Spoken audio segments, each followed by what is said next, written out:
premier site web qui vous fera découvrir de nouveaux clips, musique et prêches, émissions et actualités musulmanes en exclusivité. Abonnez-vous dès maintenant à nos différentes chaînes de Zigri Plus et retrouvez le meilleur de l'actualité. Auzubillahi minashaitanir rajim. Bismillahir rahmanir rahim. Allahumma salli ala Muhammad wa ala ali Muhammad wa sallim. Amma ba'd. Assalamu alaikum wa rahmatullahi ta'ala wa barakatuh. Ankele ko fe ka shetane genga bo nga kene son mamba yin kono ami Allah subhanahu wa ta'ala tan masabina ba folo ni ngatla kallaba ka soli chamanke rasuluka kishi anin nema bay alhamdulillah ami Zigri Plus san fe bi anga wole sira mabado maleti madugule intali shin folo nga kene kono yanno donc ami wakati min konna na we sun kalwe beba do en fait ne sungalo de kono sungalo fe mina so ni baraji ni ndo mais kerenkina la mko chama fana be sun uta don sun yere tien fe muye sun la yini fe muye sun na fa fe muye uti foyi do ala usas do ba ambulo ya amina nyi ngali folo ten wala sana ka ni ngali kelenkele na be jabi abina to kona jamu foyi salam alaikum ko fe usay salam alaikum rahmatullahi taala wa barakatuh. Alhamdulillah wa alaikum salam wa rahmatullahi taala wa barakatuh. Alhamdulillah amala tan amala barkada abalma ke de do no e amala sanwe ka bo bagar bugula alhamdulillah Zigri Plus mawya a invité kana dofo sunka donc amala tan kala barkada kuma me sungol la wakati mi donc ami nyogo blasira ala pour que mo ka do kanga munke sungo no ani manga munke nyo do ni ta ni blado sigatala ama re fuka wala imado usay anga question follow sun layini we fen jumende parce que mo chama me suba fo nya fo nga kuma damne lawte sun la ni yere rota do ibida do la ka wala like wala sa an la jeba ko bi saka famel surala inshallah la ka mesaba amina la a'udhu billahi minash shaitanir rajim bismillahir rahmanir rahim allahumma salli ala sayidina muhammadin wa ala ali sayidina muhammadin wa sallim rabbi shrah li sadri wa yassir li amri wa hulal uqdatan min lisani yafqahu qawli. Alhamdulillah, innal hamdalillah nahmaduhu wa nasta'inuhu wa nastaghfiruhu wa nasta'dihi wa na'udzu billahi min shururi anfusina wa sayyiati a'malina man yahdihillahu fa huwal muqtadi wa man yudlil fala hadiyallahu. Alhamdulillah rabbil alamin. Amela tanu kala barkada ankele ngo tanga ina Allah subhanahu wa ta'ala fe akan kisi ga bo shitane toroma shitane mina lekera farala bonfe ko fe aman sisini Allah subhanahu wa ta'ala to barka mai masam ya damine masam balaba damine wati te masam nga masala ani laba wati tala ko fa mi soli davon la so rema ka nyu ala kira muhammadu sallallahu alaihi wa alihi wasallam amin soli abdullahi ka habibullahi shafiullahi ganiyullahi sayyidil khalq sayyidil bashar sayyidil awwalin wa sayyidil akhirin kolo mo nyama muhammadu labana mo nyama muhammadu amin solo ka kana khorma amin ya rabbi allah alhamdulillah an malmatu ye ngali muke ngali na famadu ayira ka ko sun yere layini jume kaso ka afo to mi nyima ibe do fen fele kan ga don an nafai jume Allah ini jume ani afuranga ke kunjume kama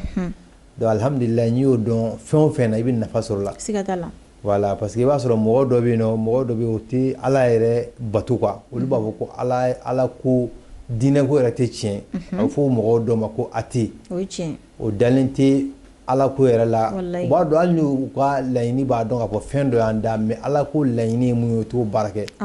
bon kuma dɔ mɔgɔ dɔw bɛ a fɔ ko olu fana ka fisa dɔɔni parce que olu y'o tafan dɔn o ye fɛn dɔ ɲɛɲini k'a dɔn k'a da la ko diinɛ ko tɛ tiɲɛ olu y'o ɲɛɲini k'o dɔn ka da la ko diinɛ ko tɛ tiɲɛ ɔ mais e mɔgɔ mun bɛ yen nɔ ni e bɛ seli ko parce que i kɔrɔbara ka min i ka dɔgɔ i kɔrɔbara ka sɔrɔ i fa bɛ misiri kɔnɔ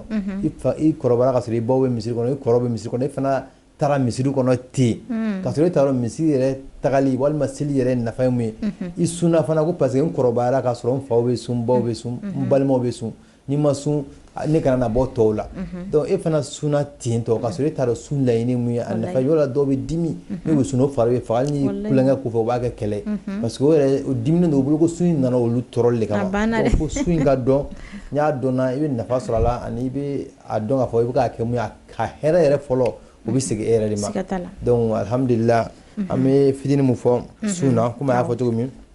ni kuranɛ sura filanan ta k'a lajɛ n'o de ye suratul bakara ye n'a bɛ fɔ surat la vache n'o de ye misi kofɔ sura ye n ye o haya filanan ta k'a lajɛ verset 183 n'o de ye verset 183 donc o laɲini jumɛn i b'a ye ala bɛ kuma yen nɔ kuranɛ haya la a b'a fɔ ya ayyuhallazina amanu kutiba alaykum siyamu donc o ye jumɛn a ko croyant les jeunes vous est prescrit a ko ya ayyuhallazina amanu kutiba alaykum siyamu ko croyant les jeunes vous est prescrit ko aw mɔgɔ minnu limaniyara ka da ala la kabini aw de su in kɛra wajibiya fɛn aw kan donc o la ala y'a préciser a y'a kɛrɛnkɛrɛn a ma sɔn ka bɛɛ tɔgɔ fɔ a m'a fɔ ya yohannas a m'a fɔ ya aw adamadenw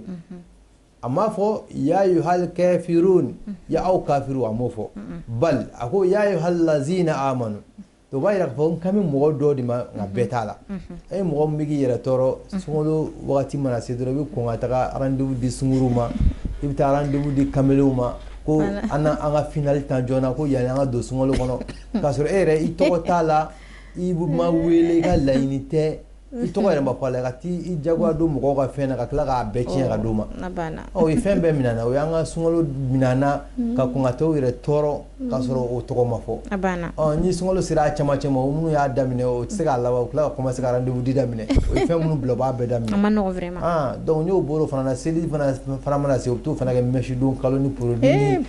boîte la taga ni rendez-vous ko o y'an ka fɛn bɛɛ minɛ na ka ko yɛrɛ kɛ donc a sɔrɔ ala dun y'a kɛrɛnkɛrɛn ko n kan bɛ mɔgɔw de ma mɔgɔ minnu limaniyara ka da ala la o b'a yira a ma bɛɛ tɔgɔ fɔ donc o b'a yira ala y'a kɛrɛnkɛrɛn n'a fɔra a ye nin minɛ ka di tenitigiw ma e gulokibatigi sen t'a la n'a fɔra fana a ye n'a ka saraw minɛ donc mɔgɔw tɔgɔ bɛ ka wele e tɛmɛtɔ ye jama e fana tɛ i jɔ aran na a ye mɛn ka sɔrɔ i tɔgɔ ma wele dɛ i bɛ sɛgɛn i bɛ tila ka taa parce que i b'a dɔn k'a fɔ minnu tɔgɔ fɔra e t'o la donc ala ye mɔgɔ dɔ de tɔgɔ fɔ yan a ko ya ayyuhallazina amanu kutiba alaykum siyam o les croyants les jeunes vous est prescrit kama kutiba alallazina min qablikum comme il le fut à vos devanciers comme ni ala ye su in kɛ wajibiya fɛn manton tɛmɛn'o kan o b'a yira k'a fɔ a ma di muhamadu manton dɔrɔn ma sallallahu alaihi wasallam a dira kira dɔw ma ka kɔn muhamadu nali ɲɛ donc o b'a yira k'a fɔ donc mɔgɔ dɔw bɛ kira dɔw tɛmɛna sun dira olu fana ma donc o kelen de fana don a dira muhamadu ma comme a dira kira dɔw fana tɛmɛna hali n'a ma di kira bɛɛ ma nka a dira dɔw ma donc a ko muhamadu nali ɲɛ o kɔrɔ ko a ye kɛma kutiba alallazina min qablikum comme il le fit à vos devanciers donc mais ala ye nin su in di ko mɔgɔ dɔ de bɛ yen ko minnu limaniyara ka da ala la k'i ye sun d'olu ma i tilala k'a fɔ tuguni ko ka kɔn muhamadu nali ɲɛ i y'a di dɔw fana ma yani muhamadu kana sallallahu alaihi wasallam donc o b'a yira k'a fɔ ala ye nin su in bɛɛ kɛ sa a laɲini ye jumɛn yalima i bɛ fɛ k'an tɔɔrɔ de ya walima i bɛ fɛ de an ka to kɔngɔ la k'a fɔ ko se bɛ ala de ye k'i ka jɔn tɔɔrɔli minɔgɔ ni kɔngɔ fɛ o ka di ala de ya ala ko la k'a ma su in d'a ma k'an tɔɔrɔ a ma a d'a ma k'an ni tɔɔrɔ walima k'an degun a ma di o kama a ko mun a ko la'allakum tatakun afin que vous vous prémunissiez ko ni aw kɛra su in kɛbaga ye ko a dɔ la aw na k'a lɛn sirɛnba ye o b'a yira k'a fɔ su in n'an y'a kɛ a b'i i kala lɛn sirɛn de la a b'i dan ala ka danw na parce que mɔgɔ minnu sɔrɔ ka dumuni to ye ala ye ka ji mini to ye ala ye donc o tɛna dɛsɛ ka foyi to ye ala ye bilen parce que n'i y'a ta k'a lajɛ nɛnɛkili fiɲɛ sama ka bila n'o ye respiration ye o sama ka bila donc hadamaden mago b'o de la kosɛbɛ nka ni o bɔra la hadamaden mago bɛ jɔ fɛn fɔlɔ min na teliya la o de ye ka dumuni kɛ walima ka ji min donc n'i ye fiɲɛ sama ka bila ka wagatinin kɛ n'i m'o sɔrɔ i bɛ se ka sa yɔrɔnin kelen nka ni o bɔra i mago bɛ jɔ fɛn min na teliya la o de ye dumuni ani ji ye donc e sɔnna k'o to yen ni ala ye donc ni ala bɛna mun fɔ bilen k'e bɛ dɛsɛ k'o to ni ala ye yalima n ko i ka gulɔ to yen i ka dabali jugu to yen mɔgɔ tɔɲɔ to yen hasidenya to yen dangadenya to yen namimaya to yen kɔrɔfɔliw to yen nɔ k'i maa ɲɔgɔn juguya o dabila donc e sera ka dumuni to yen ala ye ka ji mini to ala ye yalima o kɔni tɛna i dɛsɛ bilen k'olu to yen donc o b'a yira k'a fɔ su in nana a b'an kalan a bɛ an kalan ala ka k'an dan ala ka danw na ala ko nin kɛ a ka di ne ye n bɛ se ka n dogo so kɔnɔ ka dumuni kɛ maa ti bɔ a kalama n bɛ se ka ji min so kɔnɔ maa ti bɔ a kalama nka n ye a to ala ye k'a dɔn k'a fɔ ko ala ɲɛ b'i na dogo ani bange la tant que ne y'o danganiya sɔrɔ o b'a yira k'a fɔ o ye limaniya dɔ ye siga t'o la voilà komi n y'a ta k'a lajɛ fana ni polisiw bɛ fe kɔfɛ kuma dɔ i b'a sɔrɔ hali mɔgɔ min bɛ yen a bɛ fe jeni tant que polisiw bɛ fe kɛrɛfɛ a tɛ sɔn k'a jeni parce que a b'a dɔn k'a fɔ i y'a jeni dɔrɔn i bɛ minɛ kɔlɔlɔ b'a la donc mais o sunbaga fana b'a bila a kunna wagati bɛɛ dusukun na ko ala ye ɲɛ b'i na donc ni ala ye ɲɛ b'i la dɔrɔn o b'a yira k'a fɔ e tɛna sɔn ka ko dɔ kɛ min man di ala ye tant que e y'a dɔn k'a fɔ ala ɲɛ b'i la donc o de ye sun définition yɛrɛ an bɛ se ka mun fɔ sun laɲini na comme o dɔ ye jumɛn n'i y'a ta k'a lajɛ définition sun yɛrɛ k'a kɔrɔninjɛ yɛrɛ fɔ o dɔ ye jumɛn le mot sang veut dire dans la langue arabe s'abstenir donc n'i y'a ta k'a lajɛ arabu kan yɛrɛ de la sun yɛrɛ kɔrɔ k'i yɛrɛ minɛ donc bon yɛrɛ minɛ e yɛrɛ minɛ mun kama yalima ala ka diinɛ n'o ye silamɛya i yɛrɛ minɛ o sun de la wa walima i yɛrɛ minɛ ko n ka di n yɛrɛ wa walima i yɛrɛ minɛ k'i mago bɛ régime de la wa donc o ye farikolo ka kɛnɛya siraw ye nka sisan nɔ an mago bɛ mun na n y'a o bɔ a la e mago bɛ kɛnɛya sira mun na e y'i yɛrɛ minɛ o kama mais o b'a yira o ma kɛ ala kama dɛ o kɛra i ka farikolo kɛnɛya kama mais n'i yɛrɛ minɛ n'o ye diinɛ o de ye le mot sang veut dire dans la langue arabe s'abstenir o kɔrɔ ko sun kɔrɔ de ye ko n k'an yɛrɛ minɛ k'i yɛrɛ minɛ ka bɔ jumɛn la mais dans la terminologie le sang signifie s'abstenir de boire de manger d'avoir des rapports sexuels et tout autre acte responsable de la rupture du jeûne depuis l'apparition de l'aube jusqu'au maghrib donc o b'a yira k'a fɔ a fɔra k'i yɛrɛ minɛ mun na n'o ye silamɛya diinɛ ta ye k'i yɛrɛ minɛ ka bɔ dumuni kɛli la k'i yɛrɛ minɛ ka bɔ ji minni na k'i yɛrɛ minɛ ka gɛrɛ muso la k'a sɔrɔ sun ma ban donc o bɛɛ de bɛ kɛ sababu ye ka e ka sun tiɲɛ k'i kɛ bololankolon ye tant que i y'i tugu k'o kɛ to o b'a yira i b'i yɛrɛ minɛ ala kama ani ni i y'a kɛ a nafa bɛ se e yɛrɛ de ma cogo di komi n y'a fɔra sisan k'an ka permis ta yanni an ka mobili boli donc a bɛ dɔn k'a fɔ ko e ye permis ta i kan ka panneau ninnu dɔn panneau mun ko k'an jɔ mun ko k'an taga mun ko k'an ralentir mun ko k'an kɛ tan donc e y'o bɛɛ dɔn donc e bɛ sɔrɔ ka mobili boli o y'a sɔrɔ e bɛ se mobili boli cogo wɛrɛ la a yamaruya dira e ma k'i ka mobili boli nka ni e ma sɔn ka permis ta e tɛ se mobili boli cogo la donc i b'a ye a bɛ kɛ tɔɔrɔ ye e ma a bɛ kɛ tɔɔrɔ ye mɔgɔ wɛrɛw ma donc sun fana laɲini o jate dɔ de i bɛ sun min kɛ a kɛnɛya ni a bonya ni a ala ɲɛ siran a bɛɛ bɛ segin e de ma a hɛrɛ bɛ de kan nka polisiw fana bɛ yen nɔ k'a lajɛ mɔgɔ min jɔnni bɛna fɛn jeni jɔnni bɛna mobili boli ka sɔrɔ permis t'a la n'o y'o kɛ dɔrɔn an b'o tigi minɛ o la toujours e jantolen n'i yɛrɛ la pour que polisiw ka n'i ye polisiw b'i minɛ mun kama i yɛrɛ ka hɛrɛ sɔrɔli kama ka sababu kɛ ni i bɔra ka sɔrɔ permis t'i bolo walima n'i ye fɛn jeni i bɛ se ka accident kɛ e bɛ sa walima i ka mɔgɔ wɛrɛ faga i k'i yɛrɛ faga walima ka mɔgɔ wɛrɛ faga donc nin bɛɛ kun tɔɔrɔ a bɛ segin de ma donc polisiw fana b'i jɔ e contrôle kama ani sɛgɛsɛgɛli kama pour que i yɛrɛ ka hɛrɛ sɔrɔli kama donc ala fana b'a fɔ ko an ka sun a nafa tɛ se ala ma a tɛ foyi ɲɛ ala a tɛ foyi fara a ka masaya kan a tɛ foyi bɔ a la a kɛnɛya ani a lɛnsiran a n'a a farifoni a n'an ka hinɛ ɲɔgɔn na ka ɲɔgɔn jigi tugu ka balo di ɲɔgɔn ma o bɛɛ bɛ tila ka segin hɛrɛ la anw de ni ɲɔgɔn cɛ ka sɔrɔ a foyi tɛ se ala ma donc an bɛ se ka mun fɔ o la o ye nin ala k'an bɛɛ s'a ba ma amina yarabi usazi an tɛmɛnen o kɔfɛ donc an bɛna se sun tiɲɛfɛnw ma parce que mɔgɔ caman bɛ sun fɛn dɔ bɛ kɛ sababu ye ka sun tiɲɛ mais o t'a dɔn o bɛ tila ka sun continuer voilà i bɛ ɲɛfɔli kan y'o fana la alhamdulillah o la ala k'an bɛɛ s'a ba ma ala k'a faamuya cogo ɲuman d'a ma komi an y'a fɔ cogo min sun bɛ tiɲɛ siraw dɔw kan donc sun dɔ bɛ yen nɔ mɔgɔw kan ka a ɲɛɲini k'a dɔn parce que n'i ye sun ta k'a lajɛ a suratu bakara n'o ye suran filanan n'o de suratu vache ye toujours i b'a ye an ye fɔlɔ fɔ ye 183 verset o de ye verset 183 mais verset 184 n'o de ye 184 o fana b'a fɔ durant un nombre déterminé de jours à celui d'entre vous qui serait malade ou serait en voyage incombe plus tard un nombre de jours égal donc o laɲini ye jumɛn o b'a yira k'a fɔ mɔgɔw dɔ bɛ yen nɔ parce que kuranɛ mɔgɔ ma kuranɛ kuma dɔ faamu kuranɛ bɛ kuma dɔ fɔ ka dan yɔrɔ dɔ la mais kira ka hadisa sanuma sallallahu alaihi wa sallam o de bɛ kuma ninnu walawala mais bi dɔnnibagaw dɔw sɔrɔ olu ko ko fɛn bɛɛ ka sɔrɔ kuranɛ kɔnɔ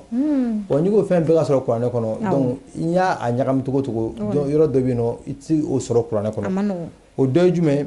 sun yɛrɛ bɛ kɛ kalo min na i b'a ye o tɛ kuranɛ kɔnɔ an bɛ sun kɛ nin kalo la hadisa de b'o fɔ parce que kira sallallahu alaihi wa sallam a ye waati dɔ de di ko ni o waati sera an ka sun o kɔnɔ o waati jate dɔn no b'a sari kɔnɔ mais o tɛ kuranɛ kɔnɔ ka fɔ ko ni an ka sun kɛ ni kalo in na mais minnu ko k'olu bɛ baara kɛ ni kuranɛ dɔrɔn munna o bɛ sun kɛ kalo in na k'a sɔrɔ o ma fɔ olu ye ko nin kalo in de don ala ko n ye kalo san ye kalo 12 ye lahɔrɔma kalo 4 b'a la mun ka bon ni kalo tɔ ye mais k'a fɔ ko sun kalo in nin de o tɛ kuranɛ kɔnɔ donc an ka dɔn k'a fɔ fɛn bɛɛ walawala tɛ kuranɛ kɔnɔ bon nin yɔrɔ in na kuranɛ ye mun fɔ kuranɛ y'a jira k'a fɔ ko mɔgɔ mun kɛra voyage taamadenw mun bɛ ka taa yɔrɔ jan dɔw b'a fɔ ko fo kilo 80 kɔ jate ninnu b'o fɔ donc tant que ka voyage janya sera olu jatew ma donc sun bɛ bin ka bɔ i kan voilà sun bɛ bin ka bɔ i kan donc o bɛɛ ye ala ka hinɛ de ye k'a las'i ma mais ni e ko ko ayi dɛ ko ne bɛ sun hali ni n bɛ tɔɔrɔ hali ni n bɛ sɛgɛn voyage la n bɛ sun o b'a jira komi ala ye bonya dɔ k'i ye i ala ka bonya segin ala yɛrɛ ma donc o tɛ fɛn ɲɛnama ye i ko mɔgɔ dɔ bɛ a bɛ tile kɔrɔ a sɛgɛnniba a bɛ ɲini ka bɔ ka bin dɔ a ka mɔgɔ dɔ gɛrɛla la mobili la a karisa i bɛ ka taa min a ko n bɛ ka taa fo nin yɔrɔ jan in na i b'i sen na a ko a don n k'i bila ɲɛfɛ e ko k'a ye k'a ka ɲi n bɛ taa n sen na o dun y'a sɔrɔ i yɛrɛ sɛgɛn dɔ i bɛ ɲini ka bɔ ka bin donc a tigi b'a ye dɔrɔn juguya de don wa a bɛ dimi donc ala fana kɛlen ka nɔgɔya k'i ye sira dɔn e kana n'a fɔ ko halisa ko non n bɛ sun ka t'i yɛrɛ tɔɔrɔ k'a sɔrɔ ni sunkalo tɛmɛna dɔrɔn i b'a tile kelen sara donc o de fɔra sisan mɔgɔ mun ta ye ko voyage ye walima mɔgɔ mun ta ye sun ye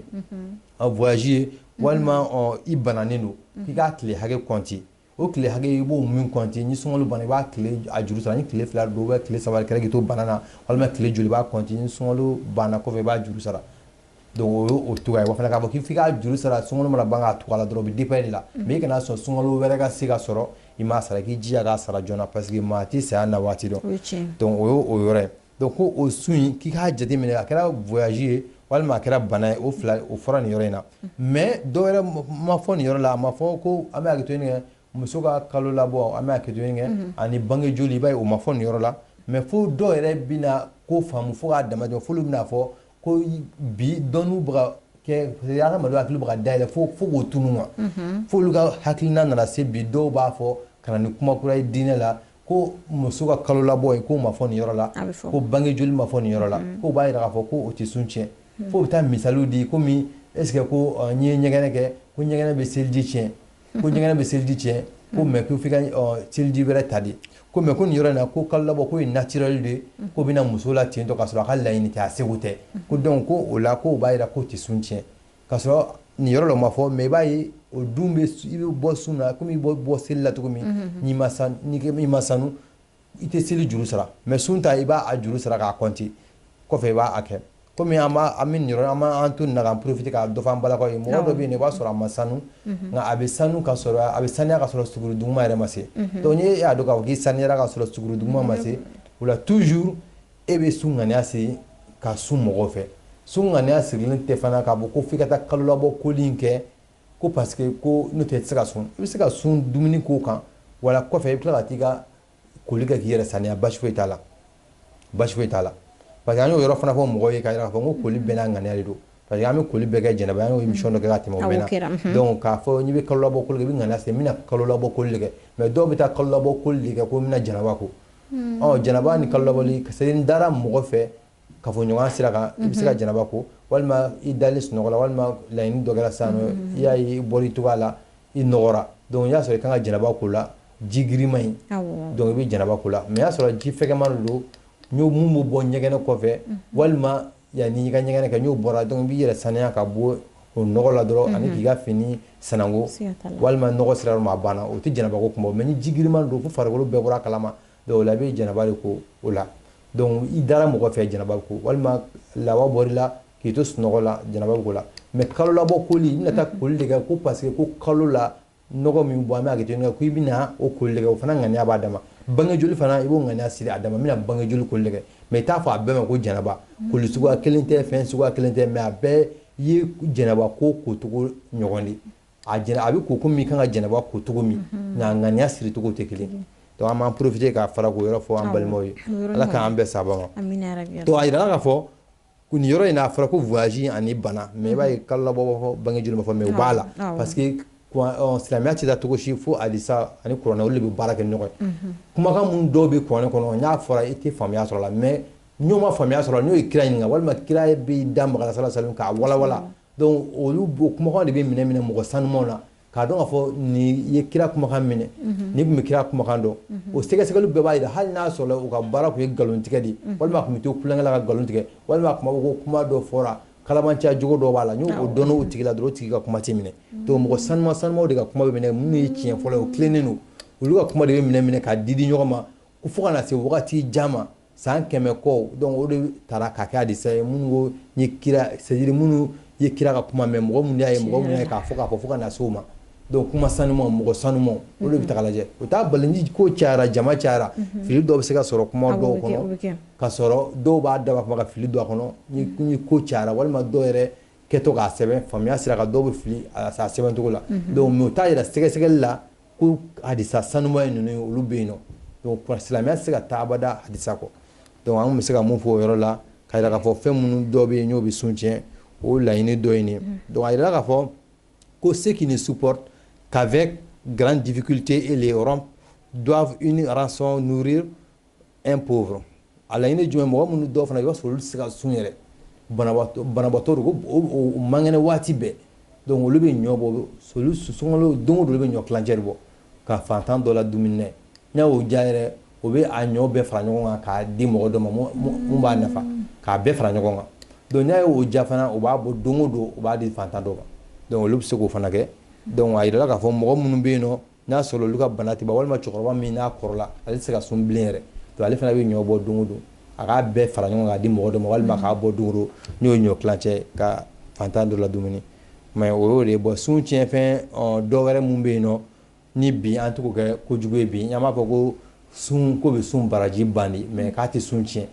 parce que o de ye sun tiɲɛni fɛn ba yɛrɛ mun ka jugu kosɛbɛ parce que kafara sun tiɲɛ filɛ o dɔ ye jumɛn n'i tugu ka dumuni kɛ walima ka ji min walima ka gɛrɛ i muso la sunkalo kɔnɔna la donc n y'o dɔ kɛ fɛn bɛɛ bɛ kɛ sababu ye ka sun tigɛ n y'o kɛ sisan donc o la o sara kalo 2 i b'o de tugu ɲɔgɔn na tile 1 kana don a ɲɔgɔn cɛ hali n'i ye kalo 1 kɛ ka tile 20 kɛ walima tile 28 k'i b'i lafiya dɔrɔn o y'a bɛɛ kelen sɔrɔ ye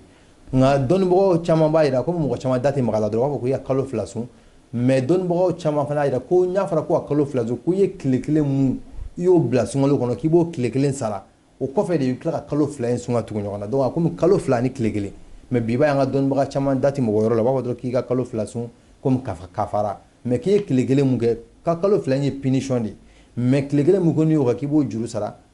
o sunkalo yɛrɛ fana i b'o tile 1 juru sara ka tila ka kalo 2 sun ka tugu ɲɔgɔn na donc k'o bɛ bɛn kalo 2 ni tile 1 de ma dɔnnibaga caman fana kumana o kan o la ala k'an bɛɛ sababa ma donc o yirala k'a fɔ ko an ka hakili to la o de ye kafara ye donc mais o da dɔnnen don k'a dɔn k'a fɔ n'i ye nin kɛ a bɛ sara ni nin dɔwɛrɛ fana bɛ yen an ye mun fɔ sisan bana voyage walima c'est à dire bana voyage walima c'est à dire ko olu n'a ɲɔgɔn walima an b'a kɛ to yen kalo labɔ bange joli olu bɛ sara tile 1 komi i b'a compter n'a y'i sɔrɔ cogo min kɔfɛ i b'a sara olu bɛɛ sarali dɔnnen don mais min sarali dɔnnen tɛ fiyewu n'a b'i ka sun dafiri k'i mago sa o bɛ k'a fɔ o de ma bi dɔnnibagaw dɔw fɛ ko sun baraji de k'a bɛ dɔ bɔ a la ko mais k'a t'a tiɲɛ mais baraji a bɛ dɔ bɔ a la baraji tɔ b'e bolo bilen yan e ka baraji tɔ tora fitinin de ye wa walima caman de don e tɛ foyi dɔ la ala de b'i e ka jate dɔ donc fɛn min ka tiɲɛni ye kana a bila i kun na dɔrɔn o b'a tiɲɛ de ani a b'i ka sun tiɲɛ k'i kɛ bololankolon ye i bɛ tile kɔngɔ la kira yɛrɛ kangari gɛlɛn da a ko la salasala k'an ka yɛrɛ yɔrɔ ma jan o bolo a fɔra k'an ka sun an da ka sun an tɛgɛ ka sun an farikolo bɛɛ ka sun donc n y'a fɔ ko ka sun n'i kɛra sababu ye ka i ka sun baraji tiɲɛ e y'i ta kɛ nkalontigɛ ye ka nkalon tigɛ ale t'a jate ko pour que i ka tɔnɔ sɔrɔli kama walima c'est à dire ka hɛrɛ sɔrɔli kama i ye nkalon tigɛ walima ka mɔgɔw bila yɛlɛko la walima nkalon tigɛ sugu dɔ mun bɛ kɛ fitinɛ ka mɔgɔw mago sa donc i k'a dɔn ko b'i ka sun baraji ban k'i kɛ bololankolon ye tɔgɔ don k'i sunna nka baraji t'i ye mais sun ni sun baraji bɔra sun na a nafa ye jumɛn a komi mɔgɔ min ye examen kɛ nka a fɔra i ka nɔti tɛ ta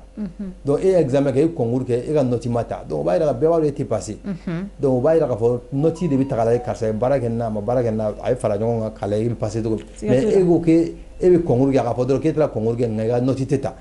donc o b'a jira k'a fɔ i ka sun tiɲɛna donc o dɔ ye nkalon ye mun tɛ sara nka a b'i ka baraji ban a komi i ye nɔnɔ kɛnɛ kɛ filen kɔnɔ filen dafiri la i ko bɛ filen ta ka bɔ yen o y'a sɔrɔ nɔnɔ bɛɛ bɔnna duguma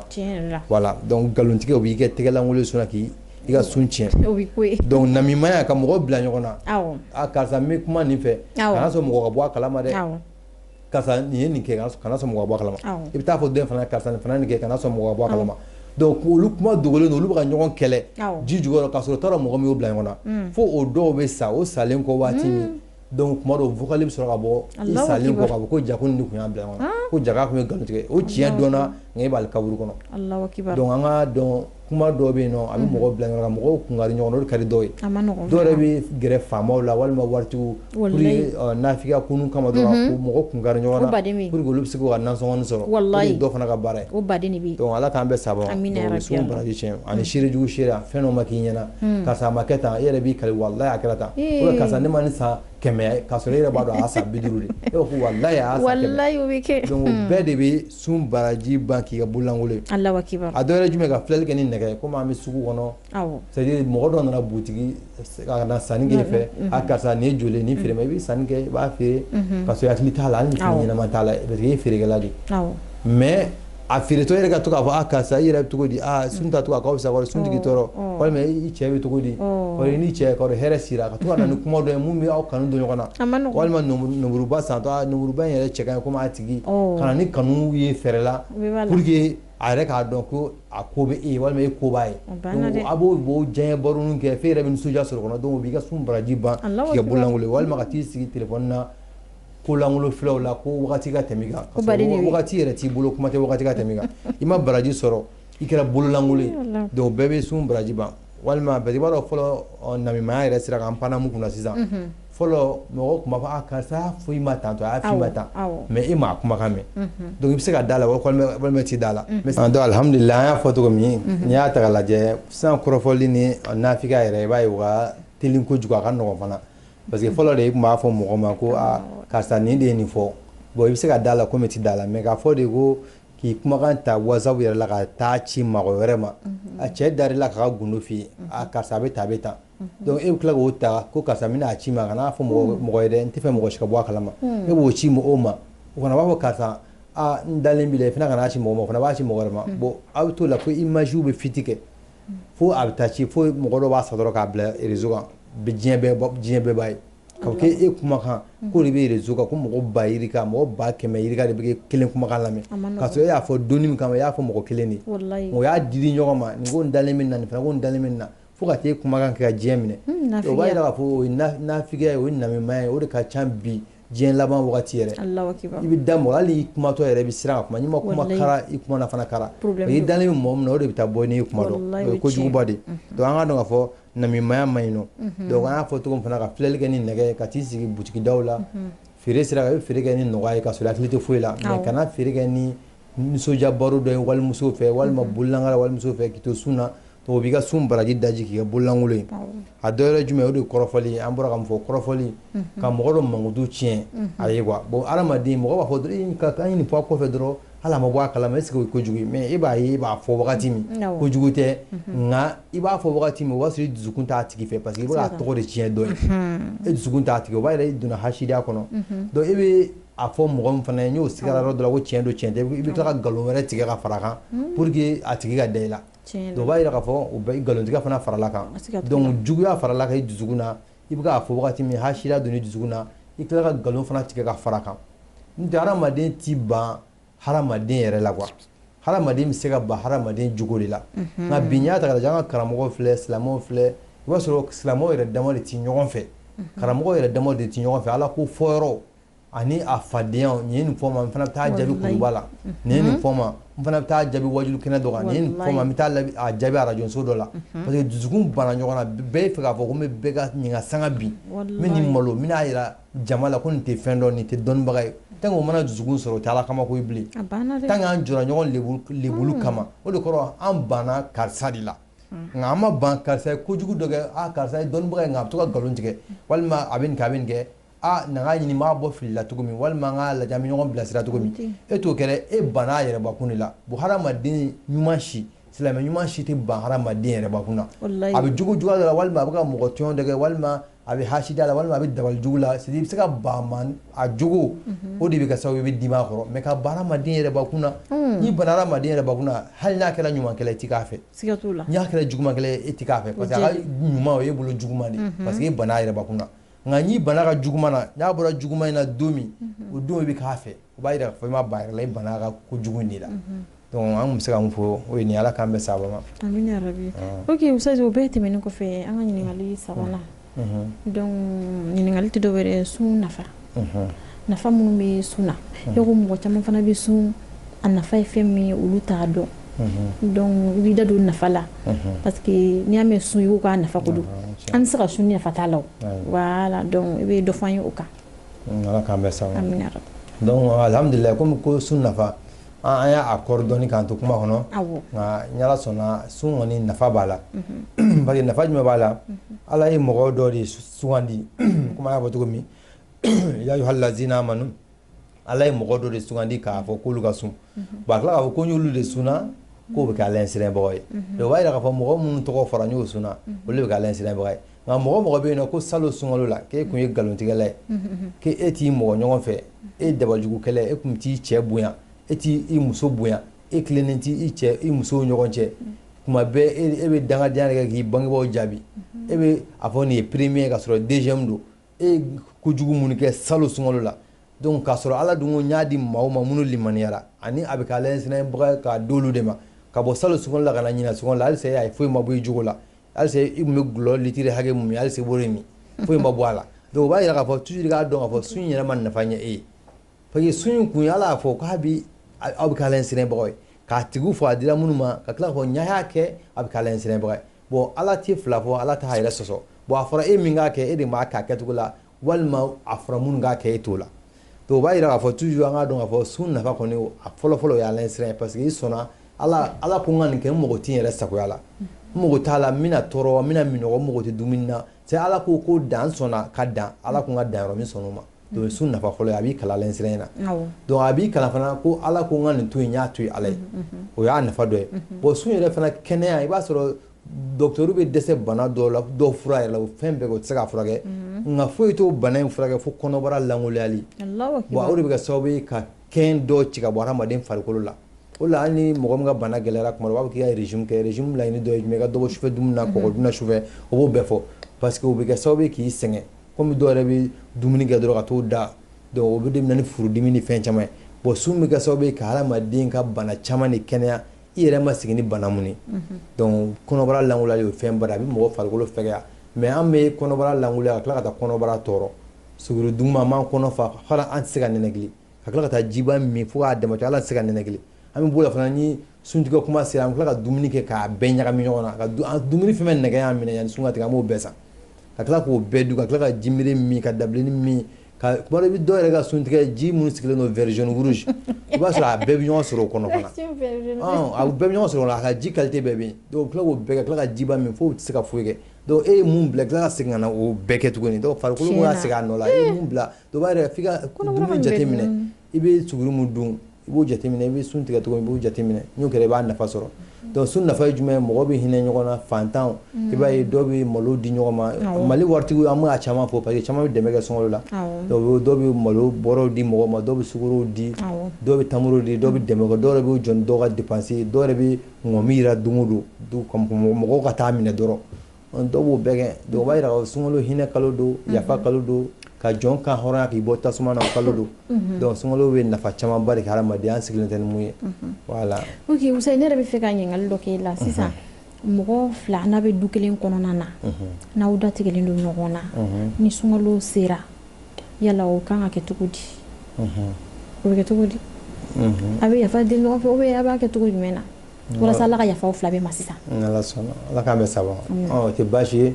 n'a sɔrɔla i ka mɔgɔ don donc ni a tɛ sɔn ka na i ka wele jaabi f'i ka mɔgɔ de bila a bɛ maloya mɔgɔw ma ka kuma donc i b'o bila o bɛ se k'a wele i b'a fɔ ko n y'a wele ko kɛ e yɛrɛ fana wele donc n'o ye e wele dɔrɔn donc aw fila bɛ nalen kɔ donc o bɛ kuma ɲɔgɔn cɛ karisa tiɲɛ na an y'a ye aw ka datigɛ da la a bɛ san joli bɔ bon an donna sunkalo la saya bɛna bi a bɛna sini ala de b'a dɔn donc a kɔni ka d'an ye a ka nin kɛlɛ ban a k'aw tɛgɛ di ɲɔgɔn ma nin ka kɛ ji bɔnni donc o bɛ se k'o fɔ mɔgɔ bɛ se ka kuma mɔgɔ min ye kodɔnna ye ani mɔgɔ min faamutigi a bɛ se k'o dɔ bila ka kuma donc n'o kɛra o bɛ se ka kɛlɛ ban o ɲɔgɔn cɛ datigɛ da la bɛ ban n'a sɔrɔ min bɛ fɛ a ka ban nka ni maa min tɛ fɛ a ka ban fana n'i ko k'a b'a ta continuer tant que e yɛrɛ mun y'a laɲini ka na hakilina ɲuman sɔrɔ pour que a ka ban donc ala b'i ka baraji dafalen d'i ma n'i kumana a fɛ ɲ'a ma kun min fɛ donc i y'i seko kɛ donc mais ni mɔgɔ min kɔni ma kuma o ye yɛrɛ bonya ye o ye kaba yɛrɛ n'a ye ka sababu kɛ yɛrɛ bonya de kɛra sababu ka sitanɛ yɛrɛ kunnagoya donc sitɛnɛ fila a ma fila fara ala kan a ma nkalon tigɛ a ma layidu tiɲɛ a y'ala bato nka mun kɛra fɛn dɔ de di yirala la ni a fɔra a ka sujuru bin o ye ɲɛ k'an fa adama ye a ma sɔn donc o b'a yira k'a fɔ yɛrɛ bonya y'a bali ani a hasiriyara fɛn na ko a fɔra ale ka fɛn dɔ bonya a m'o bonya hasidi ani yɛrɛ bonya o fila de kɛra sababu ye ka sitɛnɛ kunnagoya parce que fɛn dɔ fɔra k'a k'o kɛ ale ma bila o place la o ma diya ye donc o ma diya ye a y'i yɛrɛ bonya fana ka kɛ donc ni mɔgɔ min y'i yɛrɛ bonya i ban ka sɔn ka kuma mɔgɔ dɔ fɛ ko parce que e ta ye yɛrɛ ni mun b'i la i ta tɛ kalifa de don i ma a bɛna bɔ bi a bɛna bɔ sini ala de b'a dɔn donc ni i ma sɔn k'i ti yafa ko parce que e jamanen don walima e kafalen don walima e ti mɔgɔ lamɛn donc n'i y'o kɛ don min na n y'o sɛnsɛn ka t'i da kaburu kɔnɔ k'o kɔ don i la o don i b'a yira ala la n y'a sɔrɔ i bɛ se ka mun kɛ siga t'o la donc an bɛ se ka mun fɔ dɔrɔn ni aw tɛ kuma n y'a laɲini na ka kuma o de ka ɲi nɔ datigɛ in da la nafa foyi t'a la Usaye ne ɲininkali minnu kɛla i y'u bɛɛ jaabi yala i ka jaabi dɔ kɔnɔna na i kan to ko ni fɛn dɔ kɛra ko i bɛ kalo 2 su ani tile 1 yala o kalo 2 in o n'i sera ka kalo 1 ani tile 19 ou bien kalo 1 ani tile 20 n'e ma se k'a bɛɛ dafa dun n'a sɔrɔ sa par exemple 1 b'a jɛ kalo 2 la n'e ma se k'a bɛɛ dafa dun voilà donc i ye mun fɔ fana ɲininkali ɲɛna kosɛbɛ parce que an ko y'an da maga a la a yɔrɔnin na ka tɛmɛ mais an ma don a kɔnɔ donc a ɲangoya bɛ don a kɔnɔ dɔ ye jumɛn mɔgɔ dɔ bɛ yen nɔ an y'a yira k'a fɔ mɔgɔ mun bɛ yen n ye kalo 1 sun walima tile 20 walima tile 28 donc i ma sɔn k'a tɔ dafa i yɛrɛ diya kama donc o b'a yira k'a fɔ a bɛɛ kɛlen zoro ye parce que i a to yen nɔ donc dɔw y'a ye n ko dɔnnibaga caman yira k'a fɔ tile 1 mun n'i y'o tigɛ k'a sɔrɔ fɛn t'i la o tile 1 b'o juru sara wa kalo 2 o ye peine de i kan ka sariya mun sarali mun kɛ sisan nɔ sariya kɔnɔ k'a fɔ k'i ye nin kɛ an bɛ i ɲangi ni nin fana ye pour que i k'a dɔn k'a fɔ i ye kojugu kɛ o kalo 2 o b'a d'a ma k'i tile 1 fana y'a sara k'i b'o tile 1 fana sara bon mɔgɔ mun bɛ yen nɔ n'a sɔrɔ foyi t'i la i dɔ bila o de la o y'a kelen zoro ye mais i mun fɔ sisan mɔgɔ min bɛ yen n'a ye kalo 1 sun ka tile 10 kɔ sun a bɛ fɛ k'a tɔ sɔrɔ a banana sisan donc i banana o t'i seko ye donc n'i banana n'i ye a bila yɔrɔ min donc n'i banana dɔrɔn n'i kɛnɛyara i bɛ continuer k'a tɔ kɛ ala yɛrɛ b'o a dɔn k'i banana de o t'i seko ye mais k'i ban k'a kɛ dɔrɔn k'i sɛgɛnna walima kɔngɔ b'i la ka bari ka fɛngɛ donc o kɔni o t'a la i b'o dafalen bɛɛ sun hali tile 1 seko bila hali n'a sɔrɔ i ka kɛnɛ ɲini na o sa tile 1 i b'a bɛɛ tugu ɲɔgɔn na o de a kɛ kun y'o de ye pour que a tɔɔrɔ parce que dɔ bɛ yen nɔ ale kun ye ale ye waritigiba dɔ ye se b'a ye quoi waritigiba de don se b'a ye nka o se kɔnɔna na mun kɛra c'est à dire ale ye kojugu dɔ de kɛ a kan ka kafara bɔ bon kafaraw fɔra a ɲɛna ko ka kalo 2 sun walima ka misikinɛ 60 la dumuni walima ka jɔn kan hɔrɔnya wala k'i b'o de kɛ o de ye kafara sun ye parce que dɔ in na an ye kalo 2 fɔ nka misikinɛ 60 ni jɔn kan hɔrɔnya an m'an da mɔgɔ wɛrɛ la donc a 3 de don quoi n'i ye t'u ka dumuni kɛ walima ka ji min walima ka gɛrɛ i muso la sɔngɔ fɛ o t'i yafa abada fo i ka kalo 2 sun ka tugu ɲɔgɔn na walima ka misikinɛ 60 la dumuni walima ka jɔn kan hɔrɔnya bon a y'o fɔ waritigiba in ale taara fɔ karamɔgɔkɛ a ko ne ye nin de kɛ n kan ka sara cogo di o y'a sɔrɔ a ye kafara ko kuma in mɛn nka a taara ɲininkali k'o bɛɛ la nin ye ne sɔrɔ yalima n bɛ mun de kɛ k'a ka sara bon a y'a fɔ waritigi ɲɛna ko i bɛ kalo 2 de sun ka tugu ɲɔgɔn na a waritigi ko ka kalo 2 sun k'awɔ a ko ale ye dɔ wɛrɛ mɛn mun tɛ kalo 2 sun dɛ k'ale ko a fɔra k'i bɛ se ka misikinɛ 60 la dumuni ale ko k'ayi k'e t'a to yɛrɛ k'e bɛ kalo 2 de sun parce que n'a fɔra ko ka misikinɛ 60 la dumuni wari min b'ale ko tɛ foyi ci ale ye ale bɛ se ka misikinɛ 60 la dumuni siɲɛ joli a t'a dɔn k'a ye ko kɛ yɛrɛ a ka nɔgɔ a ma bon n'o kɛra ale tɛna gɛlɛya dɔn k'a ye ko kɛ o donc mun ka jugu a ma dɛ o de ye kalo 2 sun ye donc a fɔra k'ale ta de y'o de ye donc dɔnnibaga in ye kiti tigɛ ni dɔnnibaya ye ani kodɔn k'a sɔrɔ a m'o kalan kɛ a ma fɔ ko f'a k'a fɔ tantɔ mais a y'o kalan kɛ n'a ka dɔnni pour que a ka dɔn a fana ka tɔɔrɔ dɔ sɔrɔ mais n'a fɔra misikinɛ 60 dumuni wari b'a kun a b'a di a t'a tɔɔrɔ mais kalo 2 in o sunni b'a tɔɔrɔ voilà nafa t'o la ala k'an bɛɛ sa amina yarabi la Usayi donc an b'a fɔ an ka waati ale bɛ ka sɛnsɛn ka na ladilikan minnu bɛ e yɛrɛ fɛ ka da faamaw kan minnu bɛ i y'a fɔ ka kuma na minnu bɛ dɛmɛ kɛ sunkalo kɔnɔna na ladilikan minnu b'i fɛ ka courage don la walasa ka se ka dɔ fara u ka dɛmɛ kan donc se tɛ minnu fana ye donc dɔw ka sun yɛrɛ b'olu fana kamana gan welewelekan min b'i fɛ k'a fɔ olu fana ɲɛna ala k'an bɛɛ sa bon an bɛ ala tanu k'ala barikada donc an y'a fɔ cogo min an bɛ o encourager k'a yira k'a fɔ u ka mun kɛ ala b'a bɛɛ kalama k'a sɔrɔ saraka tɛ bin quoi ni saraka bɔn e hakili b'a bɔ don na nka a bɛ don ni tɔɔrɔ mun cɛ don nataw la i tɛ bɔ kalama wala i b'a ye mobili b'i jɛ kuma na walima moto walima i yɛrɛ bɔ accident dɔ la i yɛrɛ bɔ i ka cɛya tɛ i ka fɛɛrɛ tɛ nka i bɔra nin na cogo di voilà donc i b'a ye saraka de b'o kɛ donc saraka bɛ minɛ fo i bɔnnaw bɛɛ hali n'i yɛrɛ tɛ yen nɔ i ka saraka bɔ kama ala bɛ ko b'o kɛ mais kira mɔkɛ o y'o ta k'a lajɛ kira mɔkɛ dɔw tun bɛ dɔw bɛ taa ɲɔ de seri ani fini jate ninnu u b'a seri sanfɛ bili sanfɛ pour que kɔnɔ tɛmɛtɔ k'a dun e mɔgɔ mun bɛ ka taa wali kɔnɔ suɲɛ ani mɔgɔ min bɛ ka hami c'est à dire kɔnɔ dɔ ka se ka tɛmɛ ka dumuni kɛ hɛrɛ la donc i b'a dɔn faw kɔni tɛ kelen ye bɛ ka mɔgɔ dɔw tɔɲɔ fa dɔ bɛ ka kɔnɔ suɲɛ fa dɔ bɛ ka ɲini kɔnɔ bɛ balo cogo di donc o bɔnnaw tɛ kɛ kelen wa ala ka hinɛ yɛrɛ bɛ na ala ka nɛɛma bɛ na siga t'a la pour que nɔgɔya bɛ se ka cogo min a m'an profiter yɔrɔ fana na ka dɔn k'a fɔ an bɛ waati la waati min ni jamana ka gɛlɛn dɔɔnin an bɛ sunkalo la dépenses ka ca tile ka farin ani kuma dɔ kurantigɛ alhamdulilayi caman bɔr'o la sisan dɔɔnin voilà bon ko kura mun nana sa o de ye crédit tigɛ donc o mugan tigɛ an b'a fɔ ko mugan tigɛ donc o la toujours voilà an b'a jateminɛ mugan in de dɔnna mɔgɔ fɛ kosɛbɛ n'o tɛ caman bɛ tigɛ mun tɛ mugan yɛrɛ yɔrɔ in fana ta bɛ crédit ta bɛ bon n'o kɛra sisan nɔ komi nin waati in na a ma nɔgɔn donc ni jamana y'a ɲini de ko k'a kɛ ni jamana dɛmɛli ye jamana mɔgɔw de y'a ɲini ko ka jamana dɛmɛ n'a ye bon a bɛ ka tigɛ e min t'a la tiɲɛ na a bɛnna dɔw ma a ka tigɛ o t'a la a ma bɛn dɔw fana ma dɔw fana ko o bɛ ka tɔɲɔ a bɛnnen t'u ma mais dɔw fana ko jamana dɛmɛ don bon a mana kɛ maa suguya fɛn o fɛn tant que a bɛ ka tigɛ e kun donc e k'i ta da k'a miiri k'a ŋaniya k'a kɛ saraka ye i yɛrɛ dusukun na k'a dɔn k'a fɔ o y'a kɛ jamana dɛmɛ wo a ma kɛ jamana dɛmɛ wo a dili diyar'i wo a ma diya i wo komi e seko t'a la a bɛ ka kɛ tancogo la donc i ka a da saraka ŋaniya kan dɔrɔn jamana ka saraka sira kan donc i y'a ŋaniya ɲuman min ta ala b'o dɛmɛ n'o baraji ala b'o d'i ma a banna ala an bɛ se ka hakilina mun fɔ o la o ye nin ala k'an bɛɛ saba amina rabi Usayi kuma wɛrɛ tɛ yen bilen an ka wagati sɛbɛla tɛ wagati an ka wagati tɛmɛnen tɛ wagati k'an ka wagati seli ni wagati an ka wagati na ni congo kuma wɛrɛ tɛ Usayi alhamdulilayi kuma m'an bolo yen de ala k'an bɛɛ saba amina rabi inchallah Usayi wali sun kɔni tɛ ka ne ayi Usayi ni ne ɲɛ bɛ sigira cogo min na sun tɛ Usayi ka abada sunti ka parce que bula ka explication inchallah ok amina yɛrɛ plaisir m'aw yɛrɛ fo kosɛbɛ u ka cɛsiri la ani u ka courage la ani u ka dunan yɛrɛ bisimilali la an b'o fɔ an nana kuma ma nisɔndiya ni kunbɛcogo ɲuman an bɛ dugawu kɛ ala ka barika don a la zikiri pilisi la k'a sankɔrɔ ta k'a bila sanfɛ fo bɛɛ k'a ye amina yarabi ala k'o dɛmɛ Usayi nana sɔrɔ an bɛ sunkalo la sinon ni sunkalo tun tɛ ni kun solila ka na sɔgɔmada 8h ni 9h de Usayi ko lipton kalaman de bɛ dilan ka d'i ma alhamdulilayi wallahi lipton kalaman ka tila ka nemurumuni k'a la tuguni mais komi wagati wɛrɛ bɛ yen sa ni ala sɔnna ma inchallah ok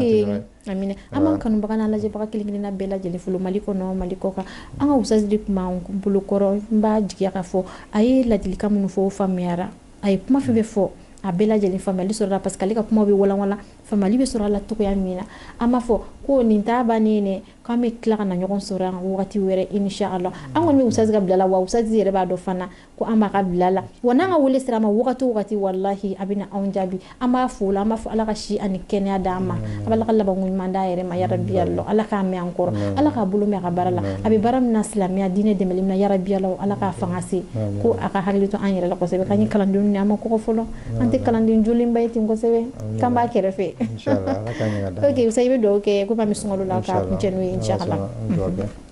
an b'a dugawu kɛ ala ka sunkalo ala k'a daminɛ hɛrɛ la ka laban hɛrɛ la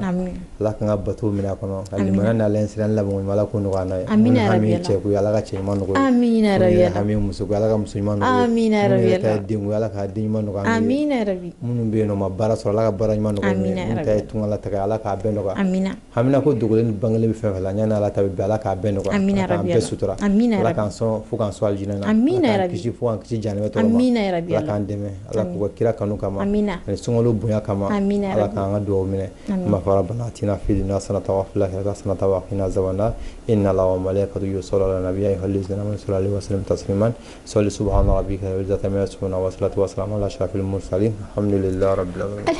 rabbil alamin an bɛ wagati wɛrɛ